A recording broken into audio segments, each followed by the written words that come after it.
Good morning, everybody. Oh, come on, one more time. Bigger and better this time. Good morning. That's better. Thank you so much. So thank you all for coming this morning. This is the main event. This is what we have been waiting for months with CulpeperCon. It has been an extremely enjoyable moment for Culpeper. It has been something that I think is desperately needed because of the way that Comic-Cons have typically been a part of a specific culture. And that culture is nerddom. Being fanboys, or girls, being the importance for how we can all connect each other with graphic novels, pop culture, and comic books. And that also includes science fiction and the like. A couple of months ago, I actually had a very intriguing online presentation. And it was about libraries and graphic novels. And it really showcased what the importance was for graphic novels in a public library. And that's literacy. And we're a public library. We are the literacy program of the world. Public libraries, I mean, since their first start in Boston, have grown into something that is so universal, so important to the way that people react.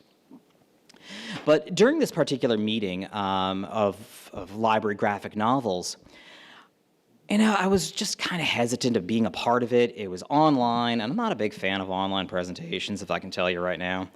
But there was this, the very first event that they had going on was a moderated event of 3 panelists. And they were talking about the graphic novel form of Afrofuturism. And they had this particular moderator on there, and she was amazing. I mean, the way that she spoke, the way that she engaged, I was absolutely blown away the very first time. And being a librarian, I went online and I did some research on this particular person.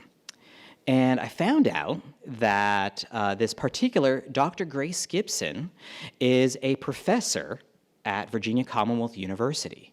And her research focuses on how African Americans are represented in graphic novels and pop culture. Doing a little bit more research, I read her bio, I visited her online page, that she does an amazing blog and has interests of her graphic novels and the Comic-Cons that she's gone to, and now CulpeperCon. So I am very proud to introduce a University of California, Berkeley PhD, Dr. Grace Gipson. Thank you. Yes. All righty. How do I, compete with that? Okay. Whew, all righty. So let me get this set up here. First, let me just say, when Andrew reached out to me, there was already, there was no hesitation as far as participating. I have a very special place in my heart for libraries. My mother took me to them every weekend. That was a treat for me to be able to go to the library, pick a book out to see what I wanted to read. And so anytime any library reaches out to me to come and talk, it's an automatic yes.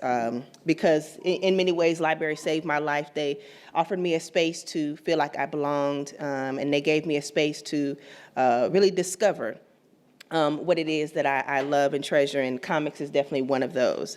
So today we're going to be looking at this idea of telling her story, imagining Black girl futures in comics. And so we are in the closing of Women's History Month, and so I just wanted to, attach that, bring that in and connect that, as well as my interest within comics. All righty. Okay, so before we dive into the content and all of that good stuff, let me just give you a little bit more background on who I am. So my students at VCU call me Dr. G. That's the nickname that it works for them. They like it, it's cool. I said, okay, we roll with it. And so I am what I like to call a Black pop culture and comic book scholar, Black future feminist, Afrofuturist. I'm a Black girl nerd. I'm a comic ACA fan. So not only do I do the research, but I'm a fan. And so I am very much wanting to make sure that the Academy and those within the Academy space know that comics is something that we should be talking about. It's, it can be fun, but we should also bring it into the space of schools and classrooms. And I'm also an assistant professor of African American Studies. So I've taught a variety of courses, from everything in Blackness and pop culture to Black women in television to looking at Black fashion within the 60s and 70s. So as you can see through the visual images, I started out young in my interest of pop culture. As you can see with the Cabbage Patch dolls there. My mother still has them somewhere for me. Because I'm sure they'll be worth a nice little piece of change maybe later on in life. So I've been in pop culture since I was a young kid, and I've gotten the opportunity to go to several Comic-Cons. So to the left here, I went to New York Comic-Con. That was my first Comic-Con experience. And let me tell you, that was mind-blowing. I felt like I was just in a sea of fans of culture. And so I actually got a chance to meet an artist who I'm hugely a fan of, who's in the picture there, Sanford Green. Any work on Luke Cage, anything in Marvel, he's had his hand in it somewhere. And so it's just a huge opportunity to meet him. And then WonderCon, which is this one here, which is in Anaheim, California. And so that focuses specifically on women within the pop culture space. So being able to take part in that and realizing that I could go to these Comic-Cons and present, but I can also go and be a fan. So it's like truly this really cool experience where I get to bring in my loves and my research. And then on the end here is in Richmond, they have this thing called the silent headphone party, where everybody gets their own headphones, and between 3 different DJs, you can like switch between, but everybody gets to listen to what they want to listen to. So you're in this big, large space, listening to your music, jamming to it, but nobody else hears what you hear, unless you're on the same channel. So everything from music to the Cabbage Patch dolls to what's on television, that is a great deal of what influences my work. So I feel it's important to show that and speak to that because you'll understand the passion that I have for this topic and for the work of comics. All right, so let's start in the beginning here. So comics, we know, have, in the American sense, has been here for quite a while. But in the American sense, definitely early 1920s, 1930s, we're seeing this popularity of comic books coming to the stage. And so for African Americans, what we see as some of the early beginnings of entering into this is through Jackie Orms, who would become the first African American syndicated Black female cartoonist through her cartoon strip, Torchy from the Heartbeats. And so she was based out of Chicago, Illinois. So I'm a Midwesterner. I'm originally from Champaign, Illinois. So I was like super excited to see the work of Jackie Orms, who through her comic strips was talking about everything from the FBI. She was talking about civil rights. She was talking about agriculture. She was talking about women's roles and gender roles. And this was through a comic strip. And so the one thing that I like to tell people is that you can learn so much from one panel, from a whole series of comics, from a whole series of graphic novels. And this is in the 1930s and 40s that she's offering this information, that she's providing this context. So much so that the FBI did actually have them on their watch list as far as, we need to look out for her because she might be saying a few things that, maybe we're not wanting the masses to, to say or hear. So, through the inception of comics and comic book strips, there's always this storytelling medium that we're seeing. There's a lot of political and social commentary that we're seeing through these visuals and the written word. And while it's often considered to be a harmless medium of entertainment, comics would literally illustrate the attitudes and prejudice of the culture, resulting in a legacy of sometimes racial caricatures and manipulated iconography. But over time, comics has brought visual life to these fictional narratives. So the one interesting thing, particularly with Jackie Orms and others, is that a lot of what we see in these strips actually does happen in real life. So while this is a fantasy, while there is this fictional aspect to it, there is this real life narrative that is threaded through each of these particular stories. So next, we have Milestone Comics and Raquel Irvin Rocket. So Milestone Comics would be the first African-American publishing company. It would be under the umbrella of DC Comics, but would be the first African-American publishing company to produce African-American content, and would have an all African-American publishing team. And the interesting thing about this particular character, Rocket, was her love and interest for, let me go back, for Toni Morrison and W.E.B. Du Bois. And so here, once again, we're inserting where here is this teen. She's in her about 16, 17, and she's engaging with material of Toni Morrison and W.E.B. Du Bois, material that I probably did not see until I got to college. Or even grad school. So she's already engaging with this material at such a young age. Also through her storyline, we'd actually begin talking about such topics as teen pregnancy. So early on, we're getting into very controversial topics, but engaging with them through this format so that we can have these discussions that could be difficult or hard, but also want to maybe offer another perspective, offer another way to engage with it.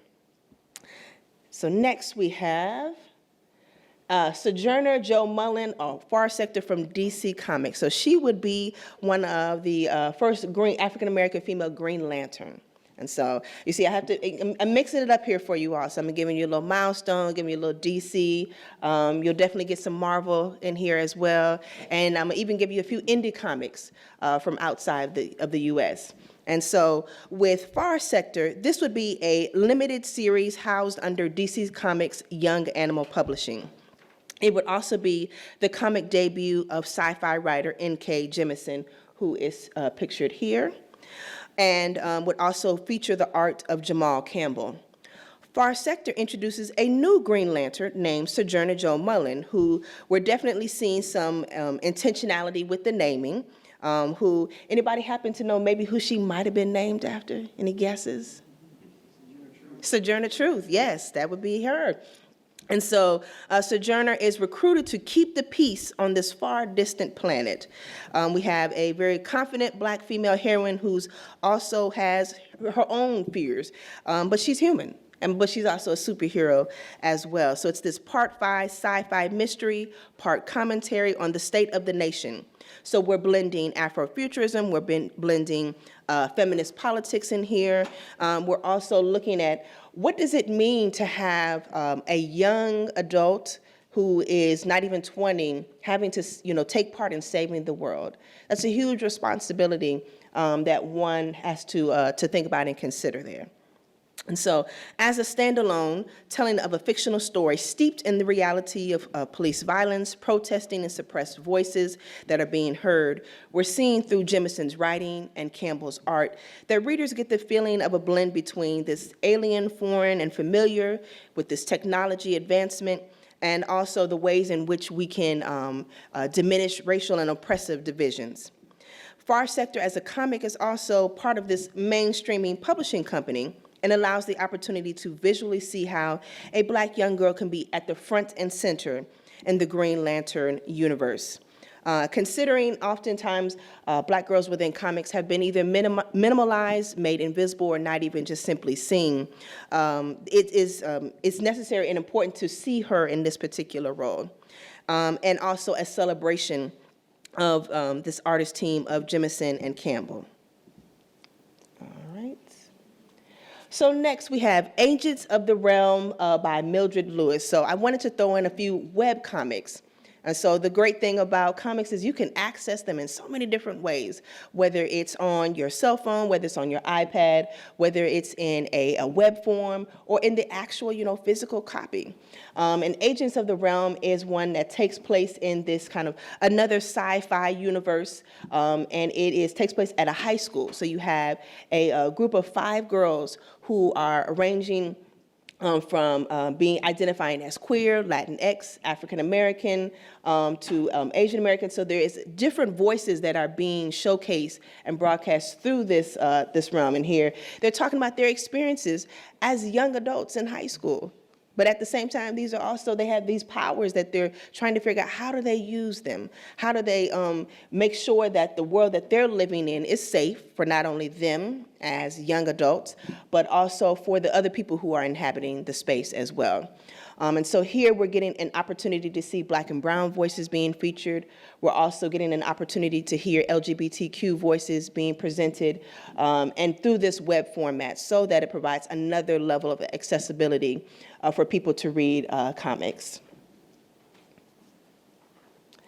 Another one is from Bingo Love from T. Franklin. And what I like about this one is, and so if my grandmother was here, rest her soul, she would truly feel like she was being seen. So here is a comic that is looking at the 65 plus age and their experiences, because not only do young adults and children have fun, but my grandmother, her age, they like to have fun as well too, and their stories need to be told, they need to be shared, and there are various experiences that they go through that sometimes many of us don't understand. So to have an opportunity to see it from another lens, another perspective, is necessary and important.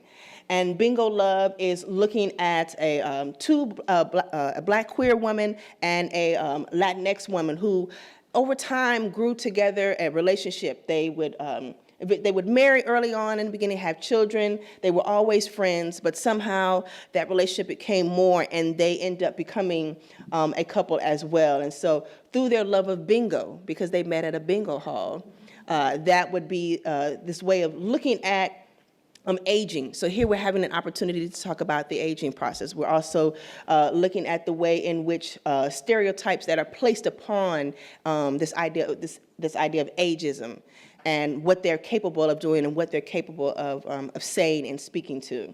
And this is also a comic that can be found online as well as in the comic book form.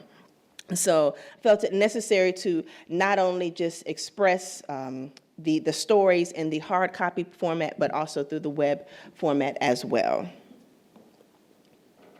All right, so I'm going to take you all over to Nigeria now with some comics. So through the series, the publishing company Vortex Comics, we have Land of Gods. And so this is looking at 13-year-old Kashia Bello, who is a Nigerian American who goes to visit her grandmother in the Ogun state of Nigeria, just north of Lagos.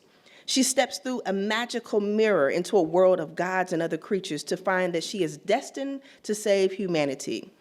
And so here it's interesting how this idea of her being able to go to grandma's house and her stepping into this new world for the summer, and how something magical happens during this time. And what becomes unique and interesting about this is that Black Girl Magic is not just based here in the U.S. It crosses waters, it crosses into other countries. And so through this 13-year-old Kashia Bello, we're able to be engaged, we're able to be entertained, we're able to learn about the culture within Lagos in Nigeria. And so Vortex Comics is a fairly new publishing company, as Nigeria is kind of getting into the game of comic books. And so whereas the big two, Marvel and DC, definitely have a huge takeover, other countries like Nigeria say, but we want to be a part of this, and we're going to put our hat into the ring, and we're seeing this through the series of Land of the Gods. And so this is essentially Black Girl Magic in the making, and is perfect for younger and older readers alike. Another story that's coming out of the Nigerian imagination is that of Ireti, and she is considered one of, and been billed as the first African female superhero to also have a feature film that's coming out of Nigeria, and it's coming out of the Comic Republic publishing company, which is the largest publishing of independent comics. And so it originates in Nigeria as well. And here we have Ireti, who is an archaeologist in undergrad. So she is, discovering many things through her studies and through her imagination. She is in the university, but she's also channeling a lot of this ancient warrior queen to fight crime in style. So she's rocking jeans, she has sneakers, and she has a golden lion engraved gauntlet that she wears as a part of good luck for her. And as someone who identifies, like I said, as an Afrofuturist, as a Black feminist, I am fully supportive of this move to not only encourage young girls to be limitless in their pursuits, but also to encourage, to show interest in histories beyond what they are familiar with. And here, what I also love is that the fact she's studying archaeology, the fact that she's a nerd and she loves it, she embraces it. And so we're looking outside of the box of what little girls are able to do and see and accomplish. And so it's going even beyond that. She's invested in her past, and she's also looking towards the future, this fantastic future. All righty, so let me bring you on into Marvel Comics. So here we have Moon Girl and Devil Dinosaur, Lunella Lafayette. And she would be enter into the game in 2015, becoming the smartest person in the Marvel Universe. And this would happen in 2015. So when we say smartest person, we're not saying the smartest girl, we're not saying smartest teen, we're saying the smartest person. So that means she beat out Reed Richards, she beat out the Hulk, she beat out some, older adults. And so it becomes inspiring to see, at the time of her debut, a 9-year-old superhero genius picking up that mantle.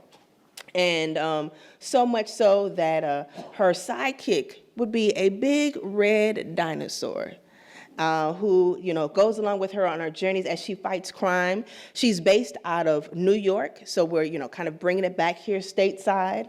Very family-oriented, as we see in the image here. Her grandparents and her parents are very much a part of her life, very much a part of making sure that she is able to flourish and grow. She is also a huge a STEM girl. She's loving creating things. She's a scientist at heart, and she, so much so that she spends much of her free time building and collecting things and also saving the world. So once again, we're looking at this idea of a preteen who wants to save the world. That's what she wants to do in her spare time. In addition to going to class and doing her homework, she wants to make sure that she saves the world. And I'm super excited because her series just dropped on Disney Plus this past February. So not only do we get a chance to read her series, but we actually get to see her in live action form on the Disney Plus series. And it's exciting. I get a chance to watch it with my nieces and nephews, and they're like, oh my gosh, she looks like me. She's saving the world. She has this cool costume, and she's having fun at the same time. And so this would be a huge project in Marvel, in the Marvel comic universe, as it's offering an opportunity to engage with younger readers and be able to welcome those who feel as though they want to be seen, but not necessarily know if they can see that through someone like a Storm or through someone like a Wonder Woman. So we have another a teen who is entering into the Marvel universe, and that is of Ironheart, Riri Williams. And if you saw Black Panther: Wakanda Forever, you will see that is where she made her film debut into the MCU. But before that, she would actually have her own comic book series written by Eve L. Ewing, who is a professor at the University of Chicago, who would be one of the writers on her series. And Shuri is also continuing in this legacy of looking at Black girl magic, of looking at Black girls in STEM, and the ways in which they are these young geniuses who are also taking up this idea of what it means to be smart, what it means to be gifted, but what it also means to just be, you know, a little girl or a young teen who just wants to have fun at the same time. And through Riri's story, we're able to see Chicago being put on display. And so if you're familiar with mini comics, oftentimes New York is often the key location, a city. If it's not somewhere fictional, Gotham oftentimes, you know, takes up that mantle.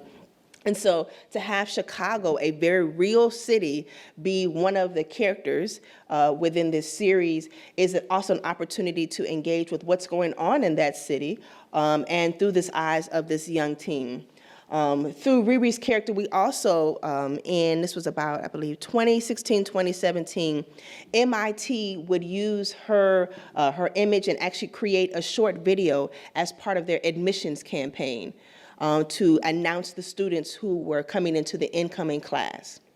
So it was exciting to see this video of Riri, who actually in the comics is a student at MIT. So they're actually bringing in, you know, the connection of what we're seeing in the comic, actually bringing it on the campus of MIT, and she's going in to deliver the message of here are the incoming students in the class coming at MIT. So we're doing a lot of blending in the real world and fiction through her story. You can also see her story, which will be, depending on, Marvel has a way of switching their timelines when it comes to releasing material. But her series is set to debut this year as well, later in the year on Disney Plus as well. But you can see a little vignette of her in the Marvel Rising series on Disney Plus in her episode Heart of Iron. And so she's picking up the mantle of what we all saw through Robert Downey Jr.'s character of Iron Man. She's taking it up in a younger version, and she's bringing it to the shy, as they would say. She's also engaging with other female superheroes of same age, as in Shuri and Silhouette. So she's actually kind of putting teams together herself and looking at the ways in which they're able to save the world through these young minds. Alrighty, so one of my favorite groups within the Marvel universe and within the comic universe, that of the Dora Milaje. And so once again, if you saw Black Panther, the first one, and Black Panther Wakanda Forever, you cannot miss that of the Dora Milaje, the all-female military unit set to protect Wakanda and protect the Black Panther. And so what's interesting to note, hit the wrong button there, is that the Dora Milaje have actually existed since 1998. But they didn't get that much attention because, of course, you got Black Panther who's running Wakanda, and so everybody's focused on T'Challa. But without T'Challa and without, the work that he does, the Dora Milaje are there always. And so in 1998, we see them. This is actually what they looked like when they first came out in the comics, written by Christopher Priest. And so for anyone who's into 90s R&B, you will notice that they are very closely related to groups like En Vogue and Jade. And so they are fighting in high heels, shoes, short skirts and dresses. I'm not a superhero myself, but I'm just really trying to figure out how they were able to navigate that. Also with a very freshly, nice hairstyle at the same time as well. So it's interesting how the outfits, the way in which they were portrayed, you begin to kind of question, like, can somebody really fight in that? Or is this really realistic? And so we would definitely see a transition here into how the Dora Milaje are presented. And so they would go through various phases to the point to where we see them in the current day MCU universe. What is unique about the Dora Milaje is that they're able to stand on their own. They take direction, but they're also able to fight on their own. They're able to be unapologetic in their nature of who they are. They don't just let anybody come in and say and do anything. And if you've seen the Falcon and Winter Soldier series with their entrance, this is a particular unique scene in which the fake Captain America thinks that, oh, you know, I'm big and bad and, you know, I'm going to tell you what to do. And he would be sadly mistaken very quickly of that and kind of put in his place, so to speak. And then we'd also see, not only do we see the comics, there's this transition, and in the movie seeing a transition, but in World of Wakanda, which is here in the center, Roxane Gay would actually write that series. And this would be the introduction of the first African queer couple within a mainstream comic. And so like I said, we're seeing definitely innovation, we're seeing transformation, we're seeing this way in which these characters move from one representation to another to be more inclusive, to have additional conversations, and it's speaking to the gender roles, it's speaking to the way in which a woman can be a leader. She can stand on her own, she can be a warrior, and not feel as though she has to be threatened by anyone else, or others feel threatened of her. And so as I bring this to a close, it's just, my work is what I love to do, and I love being able to see myself within the work that I'm doing. And early on, when I first started looking at comics, and particularly looking at comics and graphic novels, I didn't see myself that much in them. The one character who I did identify with, who you can see on my sweater here, was Storm. And to this day, Storm is definitely still one of my favorite characters, top 3 of all time. But at the time, I was a teen when I'm reading this. And so I wanted to see characters that were my age, that looked like me, that were represented. And we're definitely seeing a change and a growth as it relates to that, and how there are more characters being represented within comics. They're being represented within the big 2, Marvel and DC. They're being represented within the independent realm. And so there's numerous spaces, and we're finding them on television. We're seeing them in the movies. So there's a lot more opportunities to see, particularly young Black girls and young Black teens presented in this comic universe. We see here Niobe, which was a story written by Amanda Stenberg. So if you ever saw The Hunger Games, Rue, she actually wrote that comic, part of the team that wrote Niobe. We're also seeing where little girls can be a part of the vampire story. We're also seeing how and here, Naomi was a CW series in which she was a huge Superman fan.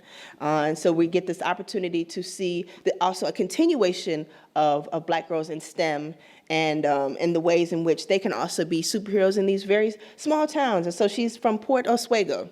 And so we're also introducing another city, introducing another location to engage with the comic book landscape. And we also get a chance to see representations within ancient Egypt and ancient African cultures through the character of Sadiqa. And we also see how through Victor Laval's Eve, we see a young preteen who is trying to save the world, and her father is kind of her guide. Her father passes away, but also serves as a kind of this mental guide, as a one to lead her into the directions that she's needing to go. It's mixing fantasy, it's mixing sci-fi, and so we're able to see a numerous amount of genres being incorporated, magic realism, so it's not just relegated to one particular area of comics. And so some future thoughts. So it's important that we, normalize reality and fiction of Black female representations and experiences within comics and pop culture. Each of these narratives, as well as many others, have the ability to inform, to educate, to entertain, spark imagination of readers and viewers, while also inspiring future realities. And so there are levels to this. So when I say there are levels to this, meaning you can come in at different points. You can come in where you maybe feel comfortable. You can come in where you're wanting to learn more and gain more. Or you can come in at that very experienced level and add on to what it is that you're already aware of. And just know, Black girls and women, we always have a story to tell. There's always going to be one that is present It may be one that resonates. It may be one that that you're intrigued by. It may be one that is just quite fascinating in all that it is. And so just, a few thoughts to take with you as you think about some of these few characters. This is just a small subset of what is, within the comic book canon. And that's what I love about comics, is that there is so much to engage with. There's so many characters to tap into, and there's so many more that are coming into the landscape. So if nothing else, if they say there's a shortage of comics, you tell them, no, there's definitely not that. There's so many, and it's reaching beyond U.S. borders. I was just in Belgium this past June, and there's a whole comic book community, particularly in Belgium and even in Europe. So we're not alone in our stories, and there are many people who are on that same page as far as wanting to step outside of their reality.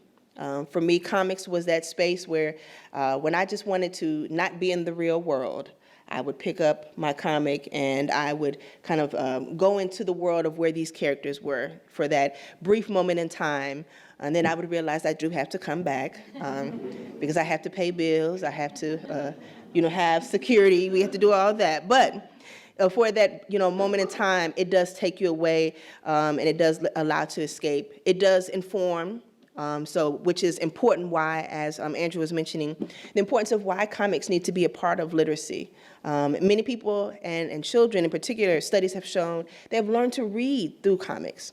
They've learned to see who they are. They've learned to create identities. When we're thinking also about the banning of certain books and certain comics, we have to make sure we put our voices out there so that books that are important and necessary for us to read, comics that have powerful messages, are not being taken away, and that those messages are not being snuffed out.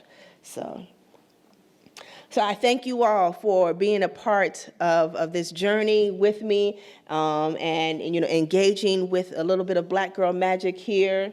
Some specific thank yous. So let's say for you being here today, for Andrew for reaching out to me after seeing me on the Zoom, the Friends of Library and Fountain Hall, my students current and past, and it's very important that I speak about the ancestors who encouraged me to do the work that I do. My grandmother, who's at the top of that list, she was the first one to give me the funny papers when I was 4 years old. She was reading her newspaper, and I wanted to read a newspaper too. And so she said, "This is yours," and that is what led to my love of comics and where I am today. I wish she could be here to see, because I would tell her, I said, "Look, those funny papers have got me a job. Those funny papers have allowed me to travel the world. Those funny papers have allowed me to talk about it in my classroom." What I do is I love what I do. I love teaching, and I get to incorporate this love of comics into that all the time. Jackie Orms, Octavia Butler, John Henry Clark, and all the ancestors whose lives and legacies inspire our stories. So, like I said, I thank you all for being here today. I did want to open an opportunity for folks if they had questions, and there we go. Oh, and this is, yes. And so you're more than welcome to follow my journey on these various social media, the internets, as my students call them, via the website, Twitter, Instagram, and a video podcast that I do. So like I said, I love what I do. I love comics. It is a part of me, will always be a part of me. And I'm just hoping that, a little bit you'll be able to take away to maybe pass on, or, do some more interrogation of your own as well. Thank you.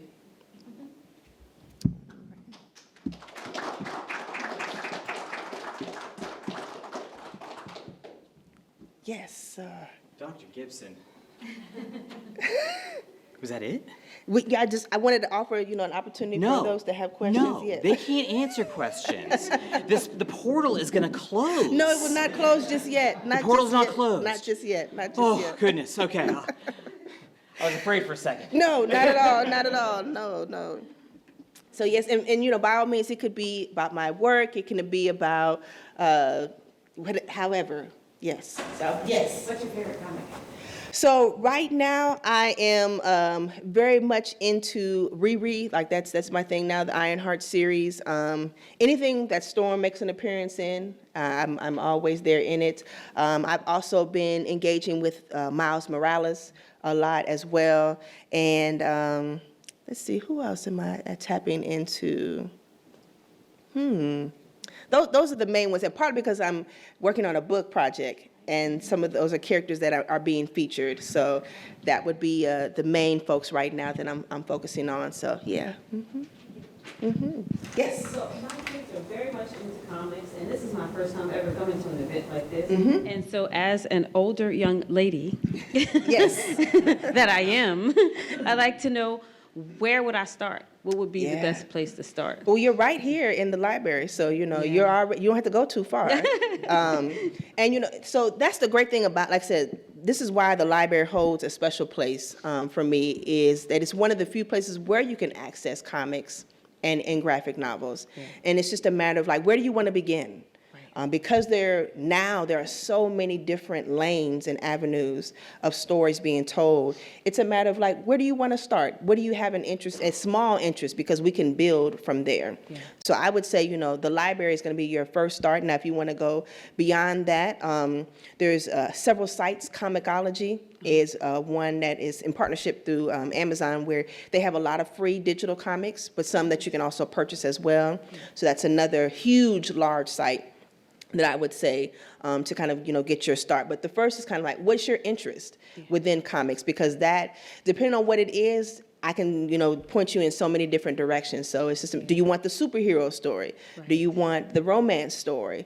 Do you want the Archie story? So there's so many different lanes. So it's just a matter of what that interest is that you have, and then we kind of point you in that direction. But like I said, the library is going to be your first, you know, bet anyway, because you can go, and there's going to be such a large selection what you can choose. Yeah. And so anime, comics, all the same. So there are some differences. You know, anime, manga, comics, they're different in you know, in the ways in which the storylines are presented differently, and then the language as well also. And so anime, often you'll see more of that on the film and television, you know, although you can see it in the written form, but mostly manga and comics you're going to see on both the visual as far as like television and film, but in comic form as well. Okay. And then there's different kind of orientations as far as where anime and manga comes out of, that's very much different from comics. But I like to think that they're all trying to have the same purpose of, you know, telling these unique stories. They're just kind of going at it from a different direction and a different perspective. Awesome. Thank you so much. Absolutely.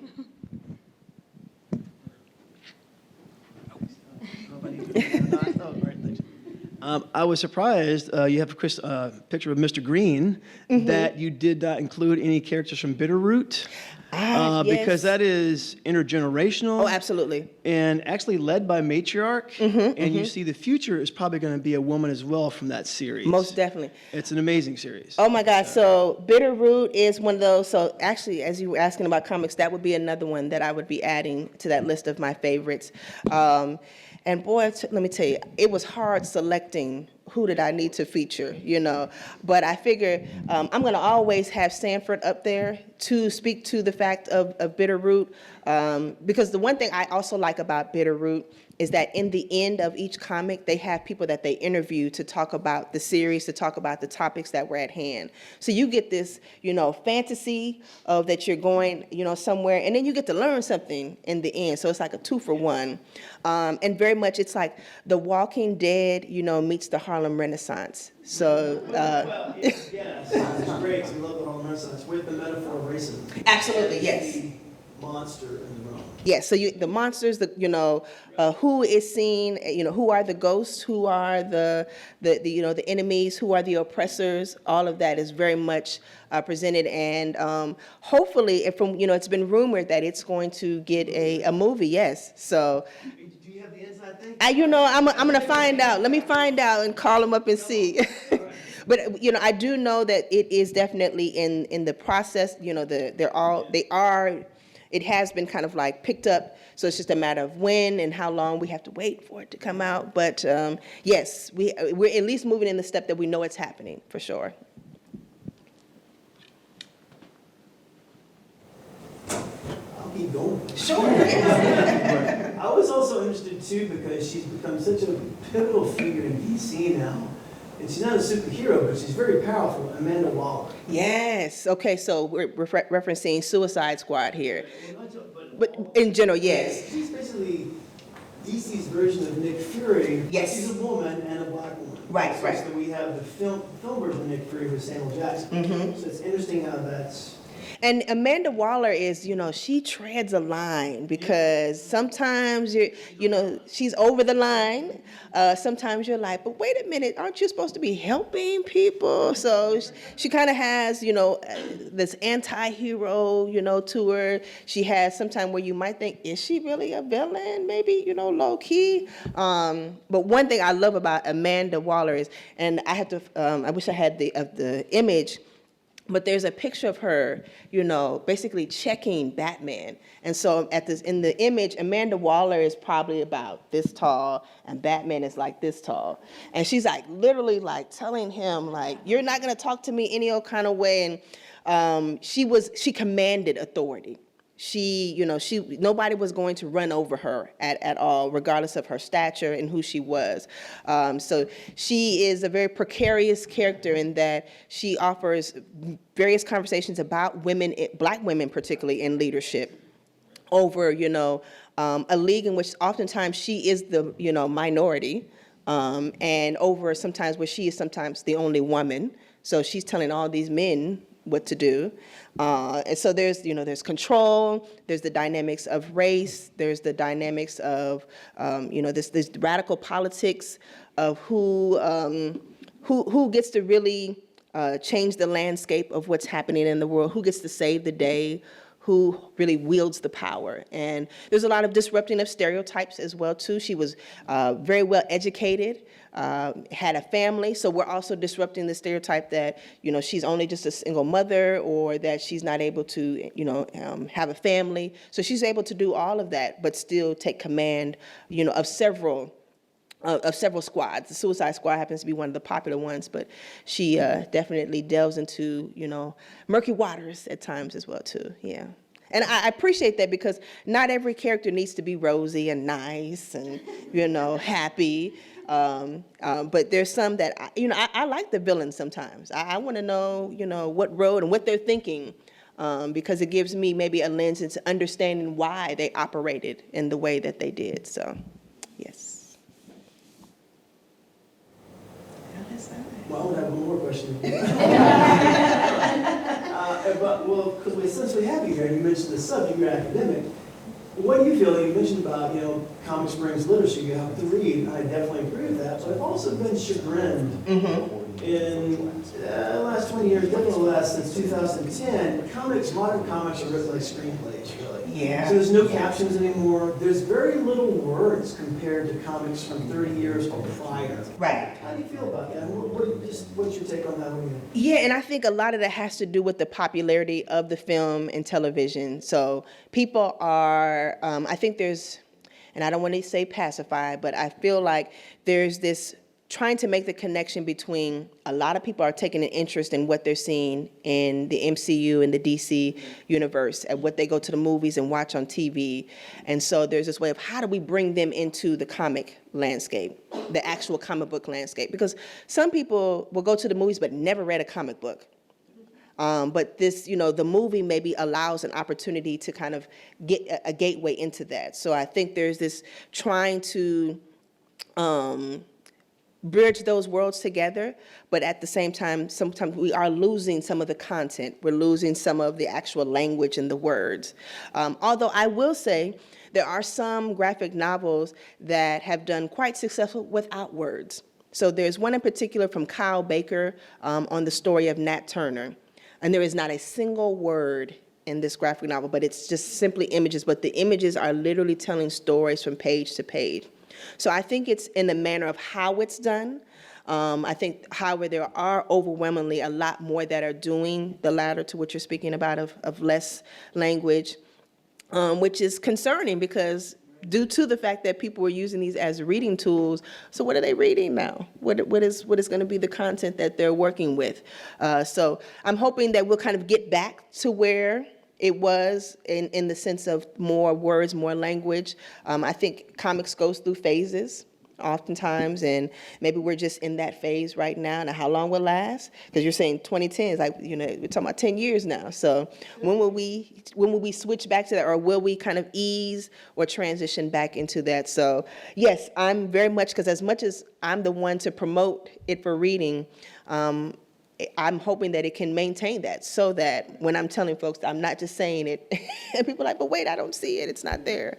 So yes, in which why I always will still even continue for it to be a part of curriculums, because I feel it is necessary for alternative spaces of reading, alternative text to be included and to be used. Mm-hmm. Thank you for those questions. Yes. I just want to add to your question about, starting with the library on a reading journey. We also have comic collections in digital form. So there's a collection on our Overdrive platform and also on our Hoopla platform. And if there are any titles that you want in either print or electronic, all you have to do is ask us, fill out a form, and we'll see about getting them for you. Mm-hmm. It's like I said, when I was coming to the library, there may have been a few comics that may have been there. There may have been a few, but there's overwhelmingly a lot more now. There's even like graphic novel book clubs that are being used and housed in the spaces of libraries. So it is definitely a growing, I don't even want to call it a trend. It's a growing moment that is continuing to build. It's a big snowball it's coming together. And what better place than to have the library to kind of be that starting point. So. Mm-hmm. Who are some of you all's favorite heroes or folks that you like attached with in comics? I'm curious. Mine's cliche, Wonder Woman. Okay, yes. So that's on my hand to be my first cards. Absolutely, yes. Really into like the Stranger Things comics. Ah, yes. So are you also a fan of Paper Girls as well? I haven't gone into that yet. Okay. I intend to. I think so. If you're definitely of the, like Stranger Things, then Paper Girls, I think, would definitely be a nice not transition, but a nice segue into that series as well too. Yeah. I don't have a favorite superhero, but I have a favorite movie that I like that probably introduced me into anime and all of that, and that was My Neighbor Totoro. I love My Neighbor Totoro. Yes. It's like my favorite. I watch it over and over because every time I watch it, there's something new that I learn. Right. And it's the aspect of telling a story. There's always a story. So I love it. And I love those dust ball things, whatever. Yep. And as far as like anime and manga, Attack on Titan, if anybody's familiar with that, it's I'm a huge fan of that as well. And you're noticing if a lot of movies are taking inspiration from comics and manga and anime. If you've seen Creed 3, there's actually a scene that comes out of an anime comics. There's one of the fighting scenes is kind of like a literal translation of that. So we're seeing the ways in which anime, manga, and comics are not just standing alone, but they're being brought into other mediums and other genres. So that's exciting to see that they don't have to stand by themselves anymore, that we can interplay, they can work together. Mm-hmm.